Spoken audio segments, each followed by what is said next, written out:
Fefi lava te whaatala whātolo tātua tino i leisi whaopoponga le nei, o tala whau mai Sāmoa o se mai ele whaafonga. O lo kilia o ngā Sami mga tai whale o ta fitoala, e nia awhianga mai le wa o le mana wanui, lea na mango toai. O le iunga leo o sue suenga, al whare sue whasae ni se Sāmoa le Sros, na suma Yesu a Sami mai ngā tai whale o ia whioanga, e whaatino Yesu e suenga. Peita i lo wha awau fo i o na whaia suenga, a le vaenga whasae ni se New Zealand, o lo ngā lulu e pē tau mo whai ave e se mei nisi o vaenga o a upenga o utu tau mo pulu whana. Wa whaasolo atu ina e lea ma pala le tele. Ina ia whaai tia ia a whianga ngā tei whale, o a whio anga ia o lo mango to tonu ai le waa New Zealand. Mai o ia suenga o lo ngā lulu e whaatase le malo New Zealand ma Sāmoa, e na ia awane ia a whiele fonta mawhau le atu o lo whaalango atu i o le Sami. Ai me se lava ia whio anga tū lata e le vaenga o lo mango to ai le waa. O le whaai unga le masina fau o le a mata ilo le wha sinonga, le tāno sanga ma le taitai ma le sui taitai o le tua ngai. Wa tāpā ai se wha amaramla manga mai i le wha sinonga, e le pāsia o le teuteu ngō isi tū la fondo ia sa whaatala no ina le pāle mene taroi nei. E le anga waa po le anga waa i lalo le wha vai, o na pālota le fionga le fonfitalai o le pāle mene. Ai maiso le lua vai tolo le limas whamal tolu na fō le pāle mene. O le whea whaavai ina, o le tolu se fulmale lima po le tolu se fulmale ono. Peo na sila whea o mai o whaatala no ina le pāle mene i le masino Februari, le pāsia i o nisi o teuteu ngō le whaavai. Na whaamam lama manino i le fionga i le fonfitalai o le maota, o le lua vai tolu o le limas fulmale tolu na fō le pāle mene, e tolu se fulmale lima tesi ma le tolu po o le tolu se fulmale lima. Ua whaamanino mai e le taitai awa o le kālesia so fitu tutu o tasi, le sunga ia wili papu, niso tustu singa matua ingan mamalo le atunu nei lunga o pengta whai nangi, e le whaamatu wai o se nonga tu petele me le nupi whai le kālesia, e le whaatino i nai o se pise nisi. Peita ia le toi wha le leia o le whalitan malo le anawai moana, na whai loe pasta wili papu. O le wha amatu atua ia le se leni malinu pi wha, o na ua la vele e ka le sie la lo wha lapo pitonga lau whai pisi nisi, mai o le whalitan malo foi, o le wha moe ne ia wha whai ngā ruenga i nai takato le ka le sia, e visoso an iai nai tupe maua, e le tausinga o nai o lato wa inga. Na whai loe wili papu i le wha talunanga ma le TV tasi.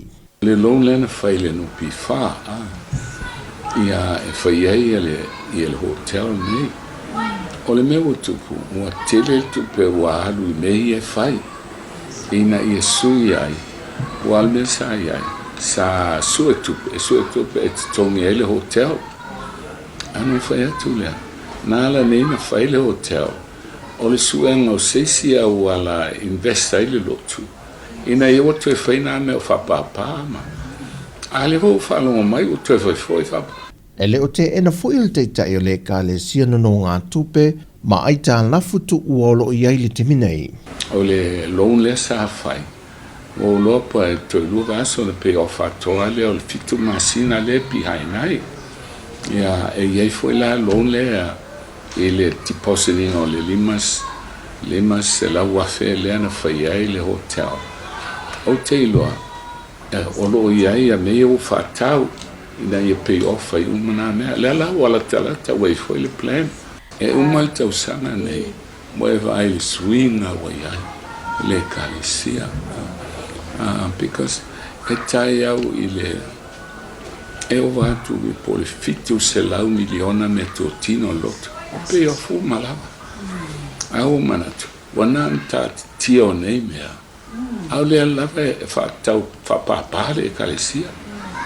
O whati, tūlo nā mea, whaangata to properties, e whai ele lona invest, a whaangai investments. Peo na sila fio le whai ua le tausanga le nei o walo ia e le teitai awa o le kālesia, mai le tausanga te nei, e toia fio mai a Yesu. Ai ua tali fo i le teitai o le kālesia, e whaantatau i tua inga matustu singa, e manatu o ia o loo whaaleanga i naile ngō le kālesia. o le whaaleanga le sau nei. Langa o lai e whama o sosoani tele, le matou lo sut, o le newspaper toi so ma lupi wha, o ala tau meia, o e la lisi lo sut lau a momua. Lau wha solo manuia lea, ia e muli e toi fuela ma matou lo sut. Ia po le astupe mo mai ai, pe o whai umanei, a Tala fo whai. E le whapela o tula whai, e lei o lai ai lea. Na fofuanga le kalisia e uma tau sanga nei kiria o mai Tala ai fai tau miliona tu pelo tu ai A o loma ta alonga lai te le Pasifika e fai ai palau le masina union tau sanga le nei o le ua malanga mai Sāmoan ni se o sui o au ta alo le Pasifika le ta alonga o le pii e ko leni fantasi ma le awa le atunu e ta pena tuai mo le wha moe moe pe o na sila fia e na o le ta'alonga si ua mea mamafa, sa mawhai o na tu whaatasi maisi atunu o le Pasifika ma le larolangi, e ko leni whaatasi o le mawalunga wo o atu yele au si le atunu. Peitai, o le teimi mo whaile ua malanga mai eisi sui o le Pasifika i le ta'alonga lava lea, e ko leni whaatasi ma le awa Sāmoa. E tasi le vai aso le atu whaatasi ia ko le ninga, ma le wha moe moe o le whaia onga le awa Sāmoa, ia mai ane lea vai aso, wa si iti atu le tūlanga o le au ta alo le atunu, e le isi tūlanga mawalunga atu, mai le tūlanga na whaatase atua i ta alonga whaavao malo i Amerika Samoa, le na foi mei e mapine oro e lima, mapine siliva e lua. O Tala fowia, manu te li ina fo whangala whenga e masio tātu, tanu nei aso, whasoi foia.